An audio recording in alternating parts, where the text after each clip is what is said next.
எத்தியோப்பியாவில் 12,000 ஆண்டுகள் கழித்து ஹேலிகுப்பி எரிமலை வெடித்து சிதறியது. இந்நிலையில் சென்னையில் விமான சேவை ரத்து செய்யப்பட்டுள்ளது. அண்மை செய்தியாக பார்த்து வருகிறோம். எத்தியோப்பியாவில் 12,000 ஆண்டுகள் கழித்து ஹேலிகுப்பி எரிமலை வெடித்து சிதறியது. இதனால் சென்னையில் விமான சேவை ரத்து செய்யப்பட்டுள்ளது. எரிமலை வெடிப்பால் கரும்புகை சாம்பல் மும்பை உள்ளிட்ட பகுதிகளுக்கும் பரவியதால் விமான சேவை ரத்து செய்யப்பட்டுள்ளது. சென்னையில் இருந்து மும்பை செல்ல வேண்டிய ஏர் இந்தியா விமானம் ரத்து செய்யப்பட்டுள்ளதாக அதிகாரிகள் தகவல் தெரிவித்துள்ளனர். இதுகுறித்த கூடுதல் விவரங்களை வழங்குவதற்காக எமது சிறப்பு செய்தியாளர் காவியா இணைப்பில் இருக்கிறார். வணக்கம் காவியா, முழு விவரங்களை பதிவு செய்யலாம்.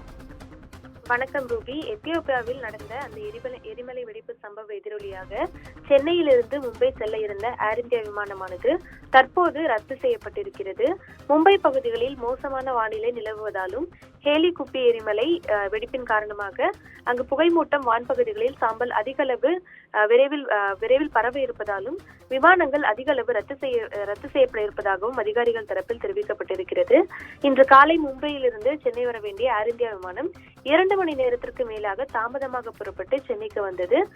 இந்த நிலையில் சென்னையிலிருந்து இன்று காலை 9:35 மணிக்கு மும்பை செல்ல வேண்டிய ஏர் இந்தியா விமானமானது ஹேலிகுப்பி எரிமலை வெடிப்பின் காரணமாக மும்பை உள்ளிட்ட பகுதிகளில் புகைமூட்டம் அதன் சாம்பல் அதிக அளவு பரவக்கூடும் என்பதால் முன்னெச்சரிக்கை நடவடிக்கையாக அந்த விமான சேவையானது ரத்து செய்யப்பட்டிருக்கிறது. அந்த விமானத்தில் மும்பைக்கு செல்ல வேண்டிய 100க்கும் மேற்பட்ட பயணிகள் அனைவருக்கும் சென்னை விமான நிலையத்தில் இருந்து மாற்று விமானம் மூலம் ஏற்பாடு செய்யப்படும் என தெரிவிக்கப்பட்டிருக்கிறது. அதுவரை ஹோட்டல்களில் தங்க வைக்கப்பட இருப்பதாகவும் மாற்று விமானங்களை மாற்றிக்கொள்ளலாம் எனவும் விமானத்தை ரத்து செய்துவிட்டு டிக்கெட்டின் முழு பணத்தையும் திரும்ப பெற்றுக் கொள்ளலாம் எனவும் அதிகாரிகள் தரப்பில் தெரிவிக்கப்பட்டிருக்கிறது. மேலும் ஹேலிகுப்பி எரிமலை வெடிப்பின் காரணமாக மும்பை உள்ளிட்ட பகுதிகளில் புகை சாம்பல்களால் அசம்பாவிதம் ஏற்படாத வண்ணம் நடவடிக்கை எடுத்திருப்பதாக ஏர் இந்தியா ஏர்லைன்ஸ் நிறுவனம் தரப்பில் தெரிவிக்கப்பட்டிருக்கிறது.